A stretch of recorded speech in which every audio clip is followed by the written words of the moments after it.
Afurika ni umugabane w'ubukire, umuco, ubwiza n'amateka. Mu bihugu byinshi bigize uyu mugabane havugwamo inkuru zitangaje z'abantu, ariko noneho turagana ku bwiza butangaje bw'abakobwa bawo.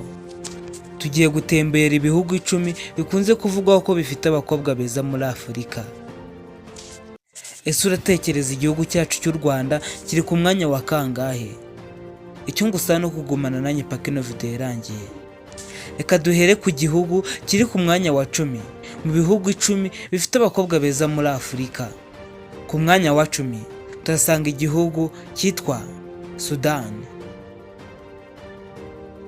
Iki akaba ari igihugu bakunze kwita uburebure n'uburanga bwa Afurika.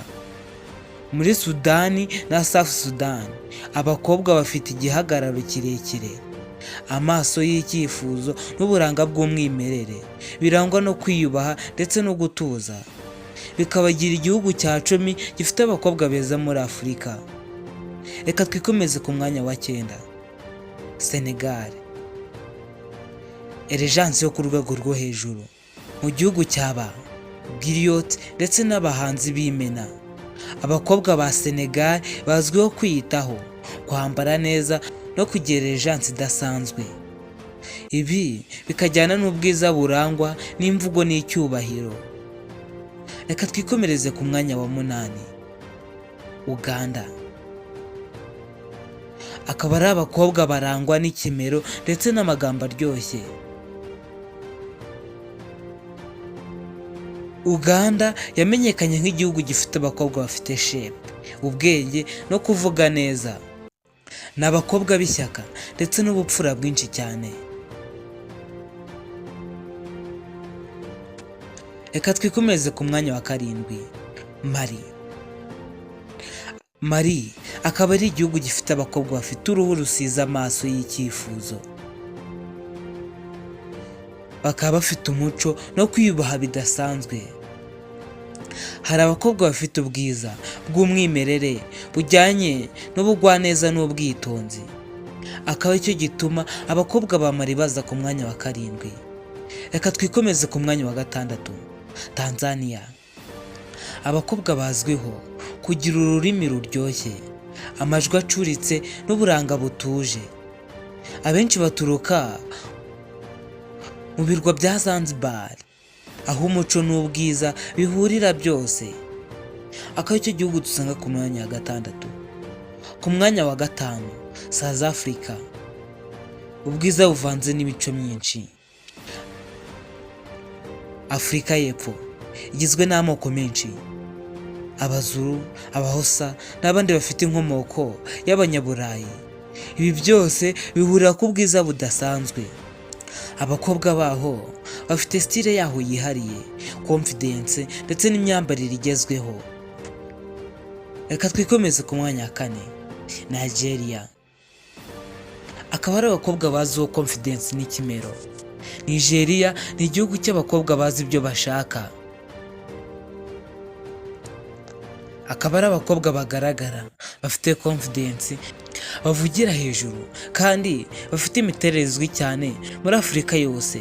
Igihagararo, ibibero ndetse n'akajisho keza baba bafite. Reka twikomeze ku mwanya wa 3. Kenya ni igihugu cy'amoko menshi. Abakobwa baho bafite imico itandukanye. Hari abari mu mujyi wa Nairobi bamenyereye imyambarire igezweho, ndetse n'abaturuka mu moko atandukanye. Abaruwo bafite uburanga buhebuje. Ibi bikaba bituma Kenya ari igihugu cya 3 gifite abakobwa beza bateye neza muri Afurika kandi bafite ubwenge budasanzwe. Reka twikomeze ku mwanya wa 2. Ku mwanya wa 2 turasanga abakobwa bo mu gihugu cyiza cyane, igihugu cy'imisozi cy'icyatsi kibisi. Iki ni igihugu cyitwa u Rwanda. Ese uratunguwe? Abanyarwandakazi bazwiho ubwiza bujyanye n'imico myiza, isuku, ubwitonzi ndetse no kwigira. Bafite ubwiza butuje ariko bunakundwa n'amaso ya benshi. Abakobwa bo mu gihugu cy'u Rwanda ni bamwe mu bakobwa bakunzwe cyane ku mugabane wa Afurika ndetse no mu bihugu by'i Burayi. Ku mwanya wa mbere turasanga abakobwa beza cyane bafite isura y'umwimerere. Mu misozi ya Ethiopia habonekamo abakobwa b'inkwakuzi bafite amaso manini, imisaya ihamye ndetse n'isura imeze nk'iy'abami ba kera, bavugaho kugira umuco uvanze n'ubwiza bwa Afurika na Aziya. Akaba ari abakobwa beza cyane dusanga ku mugabane wa Afurika.